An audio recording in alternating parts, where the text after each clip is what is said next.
In the year 2021, I rode the tail of the dragon for the very first time. Oh my God! Holy sh! After that experience, I swore I would never do it again.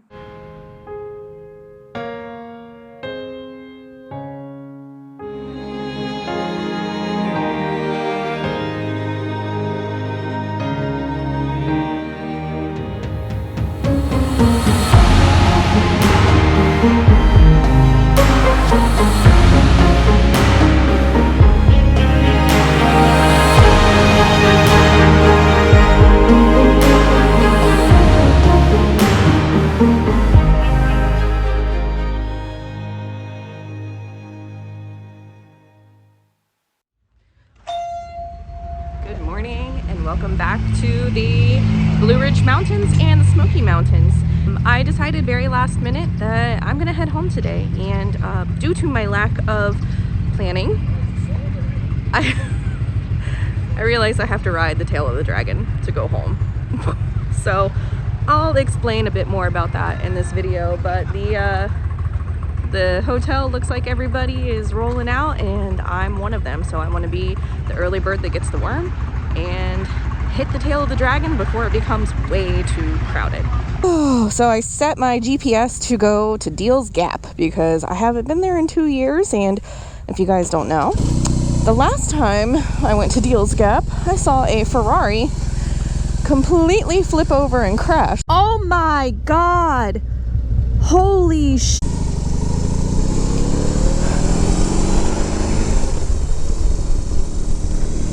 Okay, officially on Route 129. So if you guys don't know, Route 129 is the tail of the dragon. The tail of the dragon is a very small section of Route 129. So I should have put 2 and 2 together when I booked my hotel and saw that it was on a a route called 129 that I would probably have to take the dragon to get home. It's very cold. We are going to turn the heated grips on full blast. So I'll pop this up on the map for you guys, but the section, so I stayed in Robbinsville, North Carolina last night because in my previous video I rode the Cherahalla Skyway. If you guys have not watched that yet, please go watch it. It's hands down one of the best videos I've ever made. I really truly had an amazing time riding that road. It might be my favorite road in the country. But I have about a 9-hour ride to get back up to Columbus, Ohio today, and the first challenge we got to get through is riding fully loaded on the tail of the dragon. So I'm definitely going to stop by Deals Gap, grab a coffee, warm up a little bit, maybe chit chat with some people, and probably buy a t-shirt because I didn't get to the last time. So this is the section of 129 that I was talking about, how it follows this like gorgeous babbling brook over here, and it just snakes and winds up along the river. And I mean, it is just as twisty and enjoyable as any other road around here. And the reason the dragon is so famous is because of how many tight twists and corners it has, but it's also very dangerous because of how famous it is. A lot of people ride that road and push their limits and unfortunately crash and die. It's not just motorcyclists, it's cars, it's everything. Like it's a very dangerous road, which is the #1 reason I never intended on riding it again. I swore I would never do this again because there are way too many roads down here that are so much more enjoyable than the dragon. But here we are, you know, when you're stuck in these little mountain towns, the fastest way out is the fastest way out. Now, I could have taken the Cherahalla Skyway. Again, it just would have taken an additional 2 hours out of my way and made my 8-hour trip into like a 10 or 11-hour trip. So I decided against that, especially since I just rode it yesterday. I wanted something new for the channel and new for my personal sanity. But I do not enjoy the fact that my bike is like fully loaded down right now, because it does have a large effect on the handling of the motorcycle. Whee! Gosh, I just love that river. I was talking with a group of riders that were staying at my hotel last night, and they were telling me about there was a gentleman that was in their group with them who was riding the dragon. They went and rode the dragon yesterday. And he, you know, he wasn't being crazy. He was on like a big bagger, so he was just enjoying his ride. And I guess he came around a corner and another rider crashed into him, and he had to be life flighted out. So that's what I'm saying. Like, this place is dangerous. But if you guys are ever in the area, you have got to stop at the Tapaco. I don't even know what it is. It's a mountain resort. Oh my gosh, that was hands down the best part of my day yesterday, honestly. Even like outside of riding the Cherrahala Skyway, just being able to go there and sit in a beautiful little river mountain resort and have a beer and watch the water flow by. Oh yeah, I could stay there forever. And I can't believe it's already 9:30 in the morning, so I really cannot dawdle and take my time here because I gotta get home. The Tennessee River. I'm not even 5 miles away from my hotel, but I had to stop, look at this view.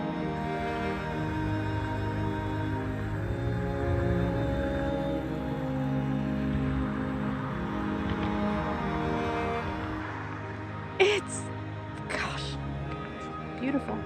Okay, we have to hit the road. Come on, guys, quit dawdling. Get back on the bike. Let's go.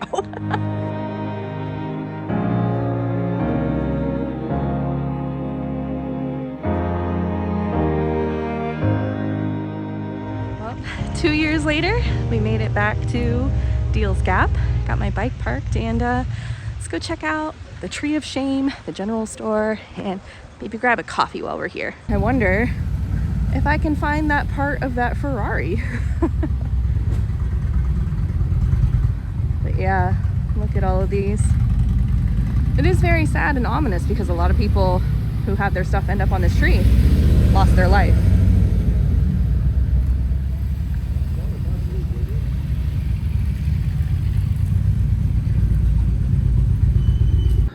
Okay, well, we have a lot of options, but I'm kind of leaning towards this one.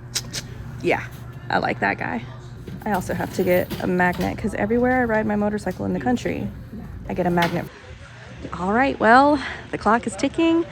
Let's go slay the dragon and then continue the 9-hour ride back up to Ohio. Alrighty, well, we are all caffeinated and ready to ride the tail of the dragon.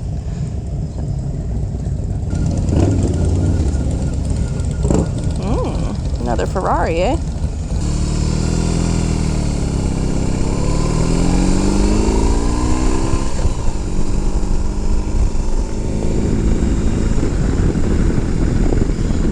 Now, once again, my friends, I am not riding this dragon because it's fun, or I want to, or because I want to push my limits. It's because I gotta go home. Gonna see lots of supercars.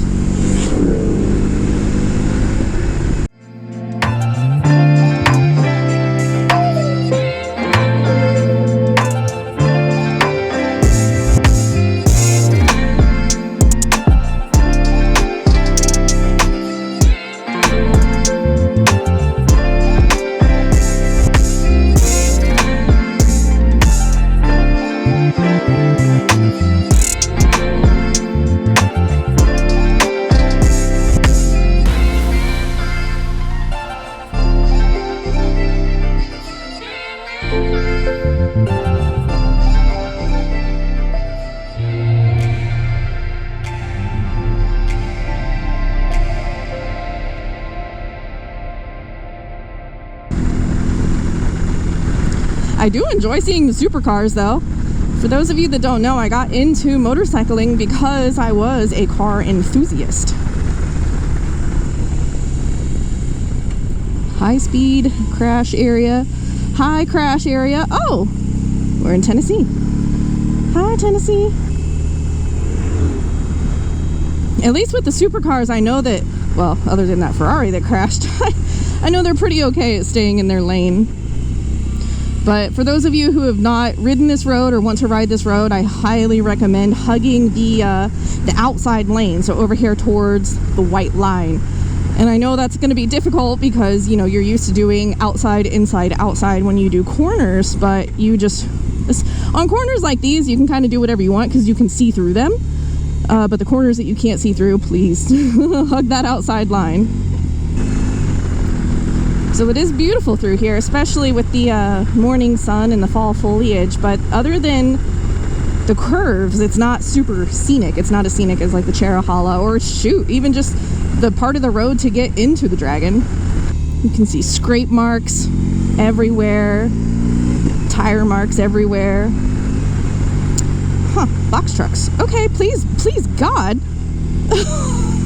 Okay.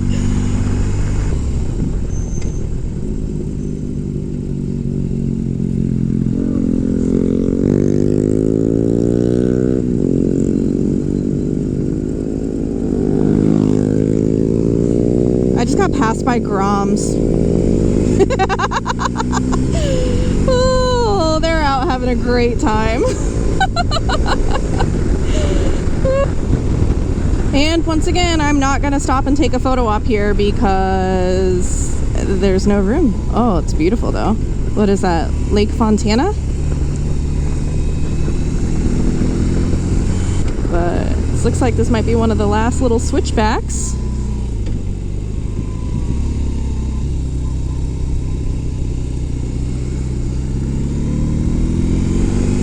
I didn't even get to enjoy that because I swear I thought I saw something in the woods. So I was like, what is that? There's an animal. And there's the beautiful reservoir. So I've never actually ridden the Dragon from north to south. Hey, buddy. I've only ever ridden it south to north. So I start at Deal's Gap and then I ride it north. Maybe one day I'll be able to ride it back south. But this was, truth be told, this was a lovely experience. I am very pleased with myself for making the executive decision to just leave a day early so that I didn't have to do that in the rain during a thunderstorm in 40-degree temperatures. Because not only would I have to have my rain gear on, I would have to have my heated gear on, multiple layers, and riding North America's like deadliest road for motorcyclists or just motorsports in general. So I was like, you know, my self-preservation skills are way higher than my desire to have one more day riding in the mountains. I'm gonna have to come back and just, you know, spend an actual week here. It's too much to see and do and try to do in 2 days. It's just too much, especially when it takes like 2 to 3 hours sometimes just to get one direction. And then you gotta come back, so you're looking at a 4 to 8 hour day. Well, we're about to officially say goodbye to 129 and hop on to Highway 411. I don't know if I've ever been on Highway 411, but it looks lovely according to my map. So this route is going to take us straight up into Knoxville, and from there we're hopping on I-75, which personally I really can't complain. I-75 is kind of a lovely interstate. You still got the mountain view, some big sweepers, and knock on wood, I don't think it's had a lot of construction in a while. Yeah, whoop, just kidding. I literally just realized that I'm getting back on 129. Sorry, I lied. Now see, I know so many people talk crap about interstates, and like, I get it, guys. Like, I ride interstates because I gotta be places. But this was beautiful. I just saw like the gorgeous mountains in the background. I get to do 80 miles an hour. Like, life is good. Looks like I'm probably going to be hitting some rain getting into northern Kentucky and Ohio towards the later end of the day, which sucks. But at least it won't be in the twisty mountains on the tail of the Dragon. I'm not some big strong biker girl. Like, I did not want to ride that in the rain during a thunderstorm and 40 degrees. And we didn't. I made the right decision because I had such a good time. Had the entire road all to myself, and it wasn't freezing cold. So yeah, win-win. Loved it, even though I didn't plan on doing it. If you could do me a favor, if you guys are watching this video and you've made it to this point, could you leave a comment and let me know if you like these style of videos? It's not very often that I actually get to just get out and travel and have fun, and I definitely want to do more of that for you guys. So if you could leave a comment down below, or even just subscribe to the channel if you're enjoying it. You don't have to comment. It would mean the world to me because I love doing this. I want to bring more travel content to you guys in a more honest, genuine way, outside of just like travel channel style stuff, you know? Like, I want to show you my real experiences, and that's all I know how to do. Thank you if you subscribed. I love you guys so much. So I know exactly where we are in this stretch of mountain road on I-75. There's always something going on. So looks like there's a bit of a congestion slowdown happening on north. So we're gonna go ahead and follow the GPS and hop off of the road here and take some back roads for a little while. Unfortunately, I think all of the semi trucks have the same idea. I ain't got nothing against truckers, but when I'm on a bike, I don't want anyone else around me. Oh, yay, he's turning. That made my day. I was like, I don't want to pass this guy on a windy, twisty road, even if it is like a big open space, but he was turning. Yay! This is lovely. 14 miles. Onward. Okay, well, we just filled up for the last time of the day. It's been a long day, but I have been kind of zigzagging up through the mountains, up through Kentucky and Ohio, trying to avoid the rain. So I'm gonna bomb it the remaining 150 miles home, and then just kind of want to talk about something once I get home. Well, we made it home. Holy crap, man. 10 hours on the motorcycle. I barely did 459 miles, and that's just like, to put it into perspective, when I ride on the interstate, 500 miles is on average 8.5 hours for me. So the fact that I was on the road for 10 hours and didn't even do 500 miles was like, oh my god, I'm exhausted. So while I wait for my odometer, dude, these leg gaiters, these like lower half chaps, these things are awesome. I wore them all day. They protected me from debris. They kept my lower legs warm. Like, so for the entire trip, I've been on the road 2 weeks exactly. I didn't ride every single day, but you know, 3,177.8 miles. Total mileage on the bike so far. I've barely had this bike. I don't even think I've had it 2 months. 4,164. So she is doing good. She did good. And I'm ready to go to bed. So luckily I had the Dragon all to myself. It was a really beautiful ride. Oh, and for those of you who said get off the interstate, you'll have a much more enjoyable time. I don't think I had a more enjoyable time, but wow, was it beautiful. So you were right. Alrighty guys, thank you so much for watching these videos. Please subscribe to the channel if you haven't done so yet. I post new videos every single week of all things two wheels. Lots of motorcycles in my life, so I appreciate it if you do. And until my next one, you be good, and I'll see you later.